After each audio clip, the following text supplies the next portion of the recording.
Fèiem assemblees perquè moltes assemblees tenen i en totes hi havia debats que no, es pareixia que no. En fi, després van tenir que ser 2 vegades a replegar diners pel poble.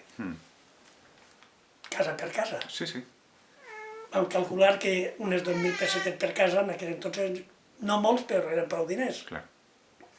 Ahir van tindre sort que va reaccionar molt favorable, quasi el 100%, o per almenys el 70-80% tots donen. Sí.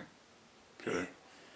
I per cert que tot això està arxivat, jo tinc ahir les llistes del que donava això. N'hi ha casa que no donava perquè no podia i no passa res. N'hi ha que donava 100 pessetes, n'hi ha casa que dius, jo de política no en sé, jo te diria que no.